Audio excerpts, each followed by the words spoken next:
my mood hasn't improved since I spoke to the motoring ombudsman, but I am still here with stats and facts for you and me as we navigate really a shitty day. Now, the energy price cap has dominated more or less everything. Everyone's talking about it.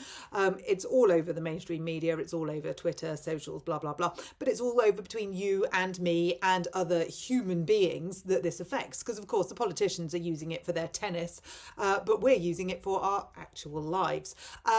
So many people dreading going into winter, literally dreading going into a season that should actually be a really lovely season. It should be something that we look forward to, that we cherish. But instead, we're literally shitting ourselves because we don't know how we're going to stay warm. In the comments on my last video, I nearly burst into tears when somebody said they'd just bought, I can't find the bit of paper now, but here we go, bought a greenhouse tube heater for their bedroom. Now, when we've got people buying greenhouse tube heaters, which, by the way, is probably a very good idea, but when we're doing things like that to heat rooms in our house because we can't afford to turn the heating on, that says everything we need to know about where this country is going, which is to the dogs.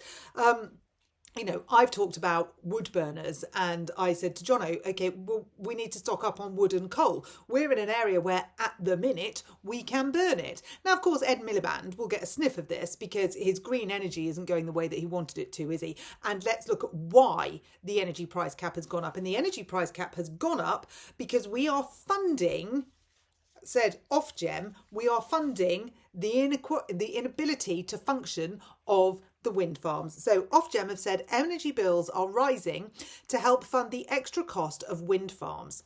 They said the hike was driven by an increase in electricity balancing costs, which relate to the extra expense of paying wind farms in remote areas to turn themselves off because the network cannot take their power to where it's required. So basically, the inefficiency of wind farms that is supposed to be giving us clean, renewable energy is being funded by you and me, by the energy giants who are taking massive profits, but we're funding Ed Miliband's net zero stupidity in yet another way. Not content with just taking our taxes, he's now putting our energy prices up for us to get the cheap energy that we were promised, that is no way near certainly nowhere near our houses. It's nowhere near our resolution, is it? It's not happening. So the 300 quid that Keir Starmer said we'd get off our bills, which is literally pissing in the wind. 300 quid, do me a lemon. It wouldn't touch the sides. And no, I don't live in some massive rambling mansion, far from it. And here's another thing. So if you live in a listed building, you don't get any of the green energy grants at all. You're not allowed to do them. You're not allowed to even breathe on your house to do anything like that. So there's no heat source pumps, there's no air source pumps, there's no solar power, there's literally nothing. And then in certain areas of the country, if you live in a conservation area, you can't do it either. So we're all supposed to be being green, but we're not actually being helped to be green. And what we are doing is paying for a failed net zero Ed Miliband and his stupid ideas, and instead of bringing our costs down, it's hiking them up. But what it is doing, as I said, is it's making people revert to the old ways. I mean, another comment was, my husband has got the chainsaw and is cutting up pallets in the garden as we speak. People will burn anything to stay warm. And what we also need to recognise is that we're talking about all of the, Bridget Phillipson's wanging on about apprenticeships. Shove them up your... What is the point of putting somebody through training and apprenticeship if there are no jobs? What is the point of putting someone through training and an apprenticeship if they can't afford to feed themselves or heat their houses? We are not treating people with the basic decency. So why are we throwing catchwords out, like our plans for change and faster and fewer? I can't even remember. My head is a spin at the minute with all the waffle that comes from this government's mouth.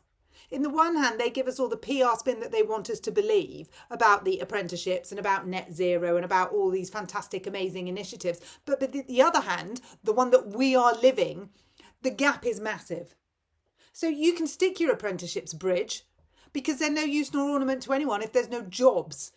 And if the jobs don't pay enough to feed the people doing them, or heat their houses, or clothe them, or clothe their kids, or fuel their cars, I mean, it's just a waste of time, which is what they want, isn't it? I mean, ultimately speaking, that is what they want. It's like whack-a-mole, and they're just whacking us down as far as they can get us until we all submit and go, okay, you must do what you wish, oh great leader. You can absolutely do one. I am not buying into this anymore. Net zero, cough. Where's Richard Tice when you need him? Now is the time when we need the opposition. Now is the time. The time for the opposition has been, well, for the past 15, 16 months. Now is the time when we need really, really visceral response to the government. We need to see some hard-hitting statements that say we're not putting up with this crap any longer. I will link the Daily Mail article for you, which is about the wind farms, which is just, I mean, it's depressing. But it's effectively Ofgem saying that, yeah, it's because of the wind farms that you are going to have to pay more on your energy. The Conservatives said the rising costs were yet another example of how Labour's policies were costing hardworking Britons more money, as the party accused Energy Secretary Ed Miliband of not being interested in the truth or cutting bills. Ed Miliband wouldn't know what the truth was if it came and smacked him in the face with a massive great wind farm turbine. And I suspect he has no idea how much his energy bills are in one of his many houses. I, on the other hand, know exactly how much it is to the penny, as I am sure you do. And even if we turn our energy off this winter, even if we start turning the heating down a little bit, or even if we start turning it off for a little bit longer, it will make no difference to the standing charge. That's the bit that's ridden. There is nothing you or I can do about it. But there will be massive profits. There'll be massive profits for the energy giants. Let's see how EDF are doing of literally stealing my last pennies to keep this house warm. It won't be warm. That much I can guarantee you. And the thought of it, oh my God, in the bleak midwinter, we're not even there yet.